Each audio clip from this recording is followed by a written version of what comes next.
નમો ભગવતી વાસુદેવાય નમઃ. હરે કૃષ્ણાય નમઃ. પ્રસંગ છે શ્રીમદ ભાગવતનો. શ્રીમદ ભાગવત અતિ ઉત્તમ શાસ્ત્ર છે.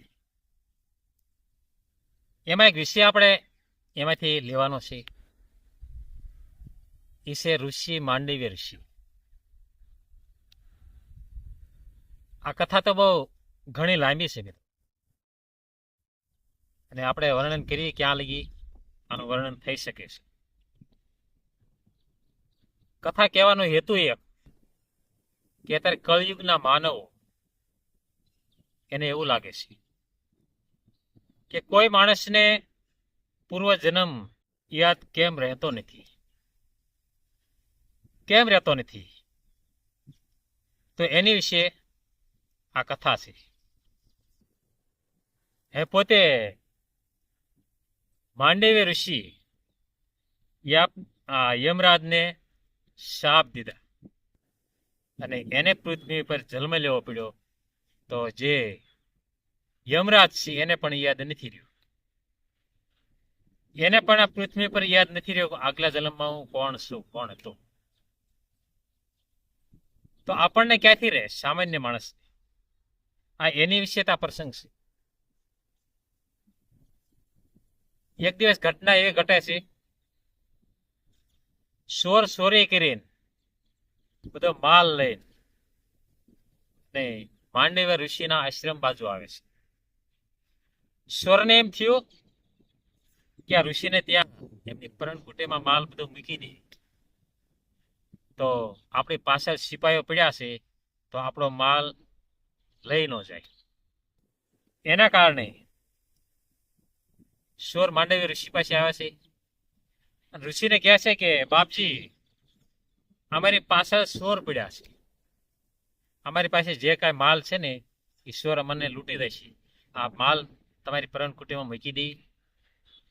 તો ઋષિને એમ થયું કે મૂકી દો, કાંઈ વાંધો નહીં, અને અહીંથી તમે જતા રહ્યો, પછી તમારો માલ આવી લઈ જજો.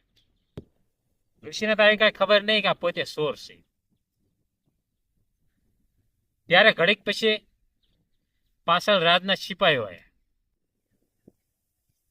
રાજના સિપાહી આવીને કીધું માંડવ્ય ઋષિને કે બાપજી અહીંથી ચોર નીકળ્યા હતા કે.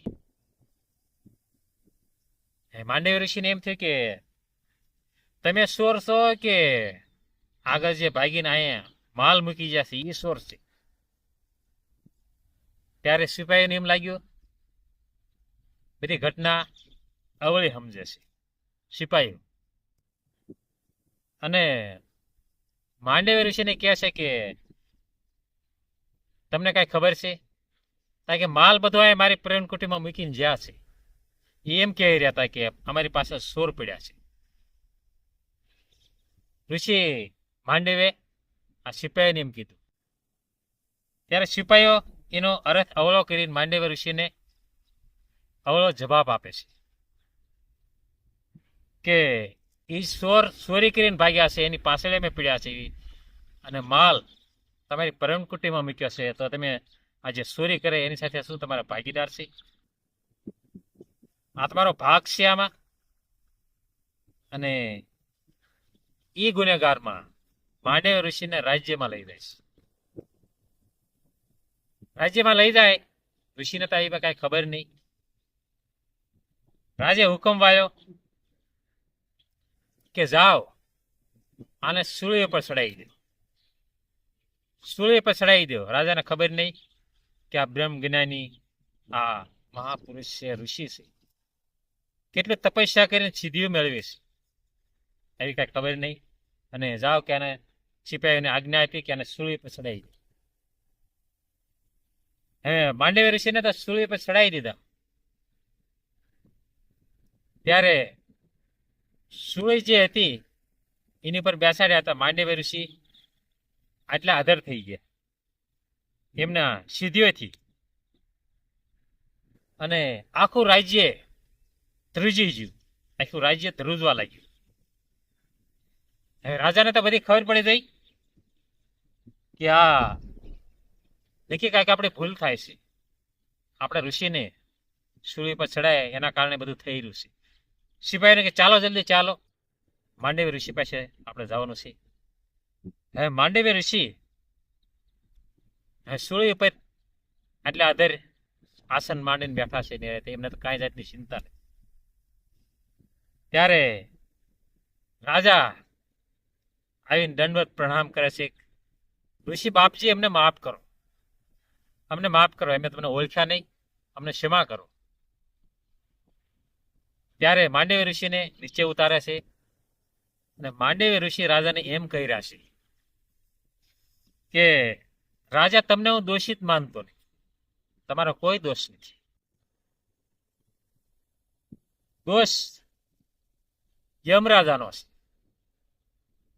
કઈ પાપની સજાએ આ મને ચડાયો એનો જવાબ હું યમરાજા પાસેથી લઈશ.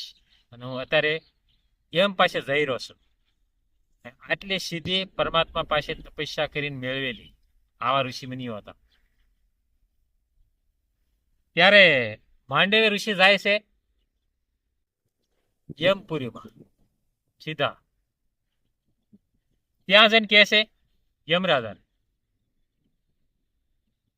કે મેં કોઈ પાપ કર્યું નથી આ જીવનમાં, છતાં કોઈ કર્મ કર્યું નથી, છતાં સૂર્ય પર ચડાવવાનું કયું કર્મ છે કે મને સૂર્ય પર ચડાવવામાં આવ્યો પૃથ્વી ઉપર? આનો જવાબ આપો. યમને કહે છે. યમરાજાને ખખડાવી નાખ્યા મિત્રો. આ પરમાત્માનું ભક્તિનું તપસ્યાનું પરિણામ છે મિત્રો. આ ફળ છે. ભગવાન ફળ આવો આપે છે કે યમપુરીમાં એ ઋષિ જ્યારે જવું હોય ત્યારે જઈ શકતા. આવા ઋષિમુનિઓ હતા, સામાન્ય નતા. ત્યારે યમરાજા એમ કહે છે ઋષિમુનિને કે જ્યારે તમે 7 વર્ષના હતા ને ત્યારે એક પતંગિયાને તમે પાછળ સોય ભરાવી હતી. સોય ભરાવી હતી. આ પાપની સંજા છે. ત્યારે માંડવી ઋષિ કહે છે યમરાજાને કે તમને ખબર નથી કે કોઈ માણસનો જન્મ થાય 12 વર્ષ લગી બાળ અવસ્થા ગણાય છે, બાળપણ ગણાય છે. બાળપણમાં કોઈ કર્મનો દોષિત બનતો નથી. કોઈ પણ માણસ બાળકમાં ગણાય અને એને કોઈ કર્મ લાગતું નથી. તો તમે કઈ રીતે મને આ સંજા અપાવી, કઈ રીતનો કર્મ મને સાબિત કરો છો? ત્યારે યમરાજાને પણ હાથ જોડીને હા પાડવી પડી, ઋષિ મને માફ કરો, મારી ગલતી થઈ ગઈ છે, મારી ભૂલ થઈ ગઈ છે. ત્યારે માંડવી ઋષિ એક શાપ આપે છે. માંડવી ઋષિ એક શાપ આપે છે યમરાજાને. એના કારણે એમને પૃથ્વી પર આવવું પડ્યું હસ્તિનાપુરમાં.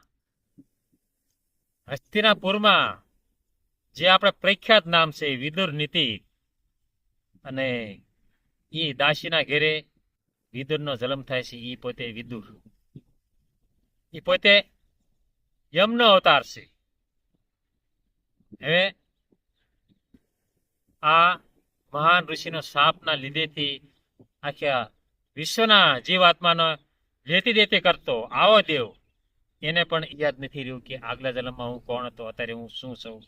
આ પરમાત્માની રહસ્ય, આ પરમાત્માની લીલા કોઈ જાણે નહીં.